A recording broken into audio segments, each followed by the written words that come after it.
कड़ी मेहनत के बाद राजा विक्रमादित्य ने एक बार फिर बेताल को पकड़ लिया। वह उसे अपने कंधे पर लादकर श्मशान की ओर ले चले। रास्ते में बेताल ने राजा को एक नई कहानी शुरू की और बेताल बोला, एक बार की बात है, काशी में एक राजा था जिसका नाम प्रताप मुकुट था। उसकी एक संतान थी जिसका नाम वज्रमुकुट थी। एक दिन वज्रमुकुट दीवान के बेटे के साथ शिकार करने जंगल गया। काफी घूमने के बाद उन दोनों को एक तालाब दिखा जिसमें कमल खिले थे और हंस उड़ रहे थे। दोनों दोस्तों ने वहां रुककर तालाब के पानी से हाथ मुंह धोया और पास ही बने महादेव के मंदिर में दर्शन करने चले गए। दोनों ने अपने घोड़े मंदिर के बाहर ही बांध दिए। फिर जब दोनों दोस्त दर्शन करके मंदिर से बाहर निकले तो उन्होंने देख कि तालाब में एक राजकुमारी अपनी सहेलियों के साथ स्नान करने आई है। राजकुमारी को देखकर राजकुमार काफी खुश हुआ। राजकुमार और राजकुमारी दोनों एक दूसरे को देखकर मोहित हो गए, जबकि दीवान का बेटा वहीं एक पेड़ के नीचे आराम करने लगा। राजकुमार को देखते ही राजकुमारी ने बालों में से एक कमल का फूल निकाला, कान से लगाया, दांतों से कुतरा, पैरों के नीचे दबाया और फिर अपने छाती से लगाकर अपनी सहेलियों के साथ चली गई। उसके जाने के बाद राजकुमार काफी दुखी हुआ और अपने मित्र के पास लौटकर सारी बात बताई।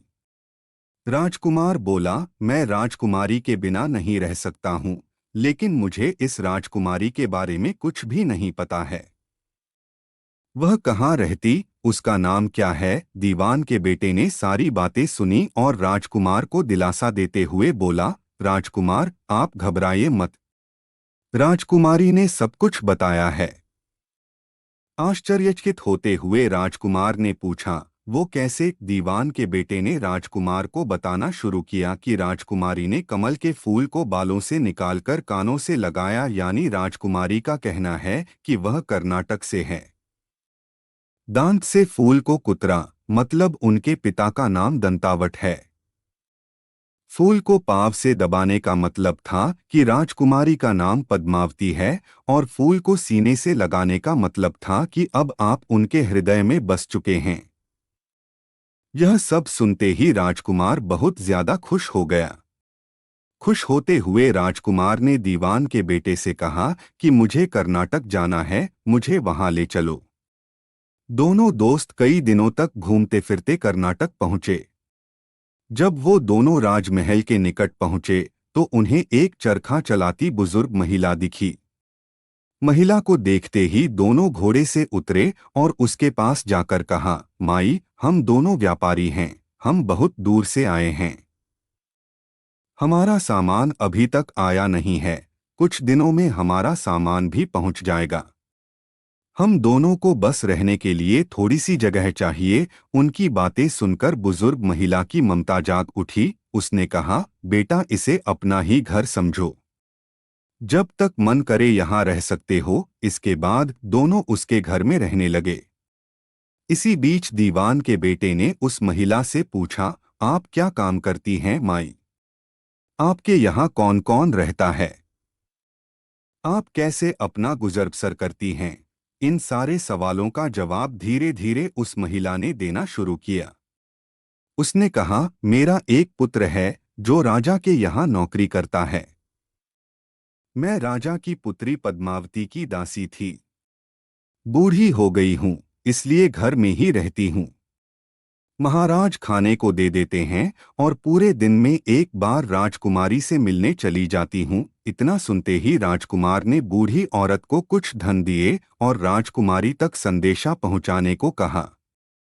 राजकुमार ने उस बूढ़ी महिला को कहा, माई, कल तुम जब राजकुमारी के पास जाओ तो उनसे कहना कि जेठ सुदी पंचमी को तुम्हें नदी के पास जो राजकुमार मिला था वो तुम्हारे राज्य में आ गया है। अगले दिन वो बूढ़ी औरत राजकुमार का संदेश लेकर राजकुमारी के पास गई। उस महिला की बात सुनते ही राजकुमारी गुस्सा हो गई। उन्होंने हाथों में चंदन लगाकर उस महिला के गाल पर तमाचा मारते हुए कहा, मेरे घर से निकल जाओ। बूढ़ी औरत ने घर लौटकर राजकुमार को सारी बातें बताई। महिला की बातें सुनकर राजकुमार चौंक गया। फिर राजकुमार के मित्र ने राजकुमार को धैर्य बंधाते हुए कहा, राजकुमार आप चिंतित न हो। राजकुमारी की बातों को समझने की कोशिश करें। ध्यान दें कि राजकुमारी ने उंगलियों को सफेद चंदन में डुबोकर गाल पर मारा है। इसका मतलब अभी कुछ दिन चांदनी के हैं।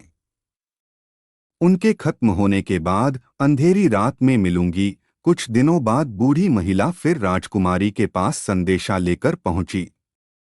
इस बार राजकुमारी ने केसरी रंग में 3 उंगलियां डुबोकर बूढ़ी महिला के मुंह पर मारते हुए कहा, भागो यहाँ से। फिर उस महिला ने आकर राजकुमार को सारी बातें बताई। राजकुमार यह सुनकर बहुत दुखी हुआ। इस पर दीवान के बेटे ने राजकुमार से कहा, इसमें दुखी होने की कोई बात नहीं है राजकुमार। राजकुमारी ने कहा है कि अभी उसकी तबीयत ठीक नहीं है, तो इसलिए 3 दिन और रुक जाओ। 3 दिन बाद वो बूढ़ी महिला फिर राजकुमारी के पास जा पहुंची। इस बार फिर से राजकुमारी ने उस महिला को फटकारा और पश्चिम की खिड़की से बाहर जाने के लिए कहा। वो महिला फिर से राजकुमार के पास गई और सारी कहानी सुनाई। तब दीवान के बेटे ने राजकुमार को समझाते हुए कहा कि मित्र राजकुमारी ने आपको उस खिड़की की तरफ बुलाया है। राजकुमार यह सुनते ही खुशी से उछल पड़ा। उसने बूढ़ी महिला के कपड़े पहनकर नारी का भेष धारण किया, इत्र लगाया और हथियार बांधकर राजकुमारी से मिलने चल पड़ा।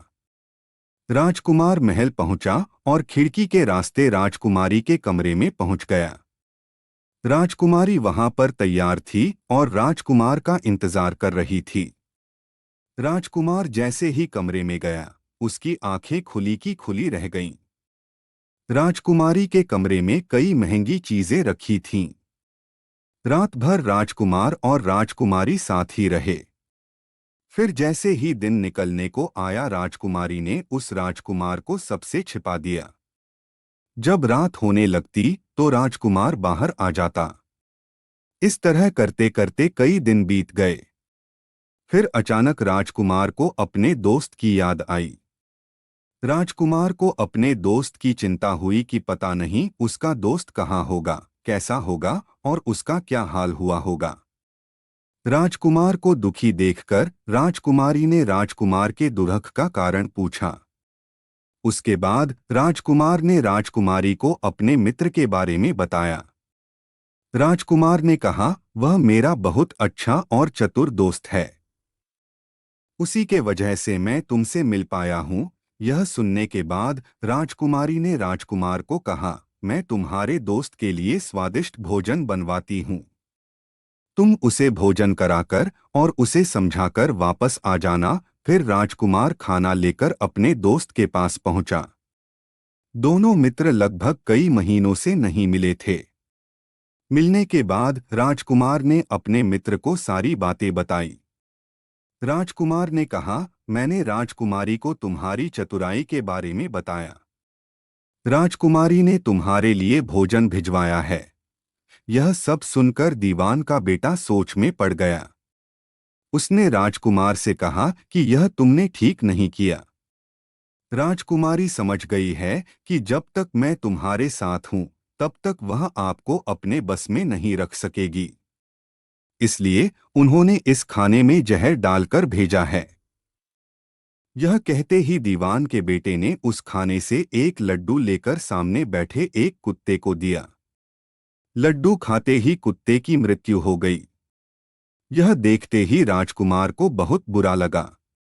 उसने कहा कि ऐसी औरत से भगवान रक्षा करे। अब मैं उस राजकुमारी के पास नहीं जाऊंगा। दीवान के बेटे ने राजकुमार से कहा, नहीं, अब कुछ ऐसी तरकीब निकालनी चाहिए जिससे कि हम उसे साथ में अपने घर ले जा सकें। आज रात तुम वहां जाओ और जब राजकुमारी सो रही हो, तब उसकी बाईं जांघ पर त्रिशूल का निशान बना देना। फिर उसके गहने लेकर आ जाना। राजकुमार ने अपने मित्र की बात सुनी और उसके कहे अनुसार ही किया। फिर दीवान के बेटे ने योगी का भेष धारण कर लिया। उसने राजकुमार से कहा कि तुम इन गहनों को बाजार में बेच दो। अगर कोई पकड़े तो कहना मेरे गुरु के पास चलो और उसे मेरे पास ले आना। राजकुमार वो गहने महल के पास एक सुनार के पास ले गया। सुनार ने गहनों को देखते ही पहचान लिया और राजकुमार को कोतवाल के पास ले गया। कोतवाल ने राजकुमार से सवाल पूछे तो राजकुमार ने कहा, ये गहने मुझे मेरे गुरुजी ने दिए हैं। यह सुनने के बाद कोतवाल ने गुरु यानी दीवान के बेटे को भी पकड़ लिया और राजा के दरबार में ले गया। राजा ने पूछा, योगी महाराज, आपको ये कीमती गहने कहाँ से मिले? योगी का भेष धारण किए हुए दीवान के बेटे ने कहा, महाराज, मैं श्मशान में काली चौदस को डाकिनी मंत्र प्राप्त कर रहा था कि मेरे सामने डाकिनी आई। मैंने उसके जेवर उतार लिए और उसकी बाईं जांघ पर त्रिशूल का छाप बना दिया। यह सुनते ही राजा महल में गया और उसने रानी को कहा कि पद्मावती की बाईं जांघ देखे कि कहीं राजकुमारी के जांघ पर त्रिशूल का छाप तो नहीं है। राजा की बात सुनते ही रानी ने देखा और सच में राजकुमारी की बाईं जांघ पर त्रिशूल का निशान था। यह जानकर राजा बहुत दुखी हुआ। फिर राजा योगी के पास गए और कहा कि योगी बताओ, धर्मशास्त्र में बुरी औरतों के लिए क्या सजा है? योगी ने उत्तर दिया, ब्राह्मण, राजा, गऊ, औरत, पुरुष और अपने राज्य में रहने वाले किसी से भी कोई बुरा काम हो जाए तो उसे राज्य से बाहर निकाल देना जाना चाहिए। यह सुनते ही राजा ने पद्मावती को जंगल भेज दिया। वहां राजकुमार और दीवान का बेटा मौके के इंतजार में बैठे थे। राजकुमारी को अकेला पाकर दोनों उसे अपने नगर ले आए और खुशी खुशी रहने लगे।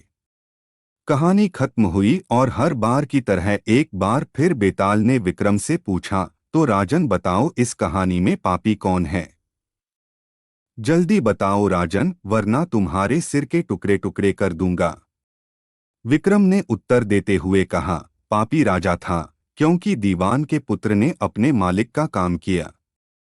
कोतवाल ने राजा का कहना सुना और राजकुमार ने अपनी इच्छा पूरी की, लेकिन इस कहानी में राजा पापी था। उसने बिना सोचे विचारे राजकुमारी को राज्य से बाहर निकाला दिया। विक्रम के इतना कहते ही बेताल फिर उड़कर पेड़ पर जा लटका। इस कहानी से हमें सीख मिलती है कि हमेशा बुद्धि का इस्तेमाल करके ही फैसला लेना चाहिए, वरना कोई भी भ्रमित करके कुछ भी करवा सकता है।